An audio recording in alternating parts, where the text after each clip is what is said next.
Uy, welcome back. Another day, another test. Okay, yung usual na ginagawa, check natin kung makinis ang ating roller. Makinis.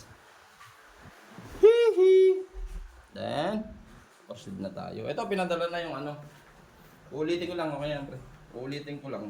Kasi nga, yung unang tinest natin, sabi ko, hindi ko pwedeng gawing valid na test yun. Kasi nga, hindi siya selyado. So, ito, dumating na. Pinadala ni Boss R yung ating ano G-Racing Motocine na selyado na to. Sarap na yun. Tigas ah. Okay na ito. Ganun. Nabala. Yan. Yeah! O, diba? Teka lang, hindi ko nakakanog. Tandaan nyo po, pag apoil lang is may mga gandang additives. Minsan, kailangan malugin. Minsan, pag sinalin kasi natin, di ba? Nahahalo na siya kasi nakataob na eh. Eto, medyo, kalugin natin. Speed tuner, kinalog natin eh. Tsaka yung ano eh. Tsaka yung RS8 eh. Pwede, kalugin din natin. Testing.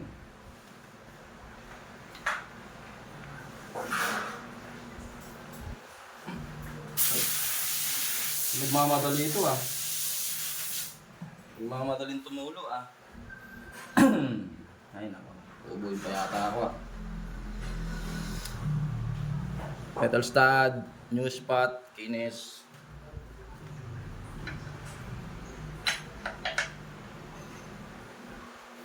Nakita ko yung video, tagal ng break-in.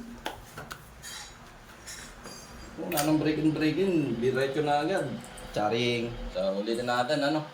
May break-in po kasi tayo na ginagawa dito sa ganito. Para makaikot muna yung langis pag natin-testing yun. Gaya nito.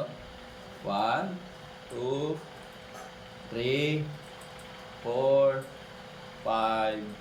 Yun. Ito na tayo yung testing ngayon. Same test. 1 kilogram.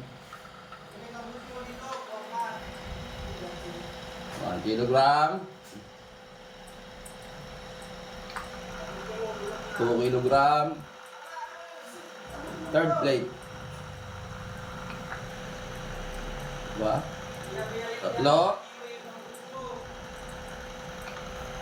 5.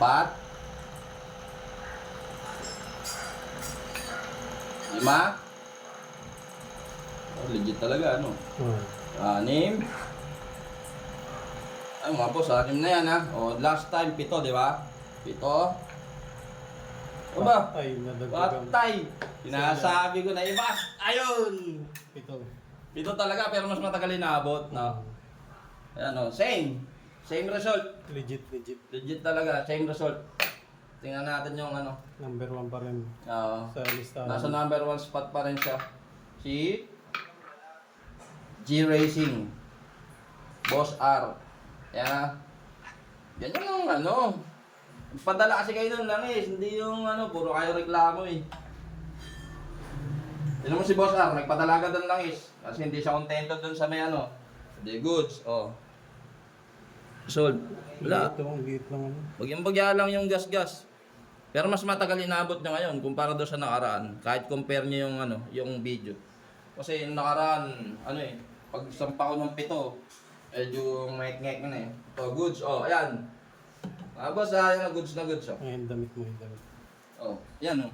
Naku, pinremote ko na. Kano ba pala? Boss. Thank you dito sa t-shirt. Eh, legit naman na wala tayong cut, hindi tayo nagka-cut ng video. So, eto, pinadala ni boss. Tapos, dalawa yan eh, pinadala niya. Wali-waling ko daw itong isa, lagay ko sa motor ko para masubukan ko. Testing naman natin road test to. No? Papagamit ko na lang doon sa ano, tropa nag-aangkas para sure. Yun, legit yun. Yun. Okay, nag-promote na mga kaibigan. Hindi. Bahala na kayo na mag-decide. Hindi pa rin ako nagpo-promote mga boss. Bahala na kayo na mag-decide kung anong bibili nyo. Na-test naman natin eh.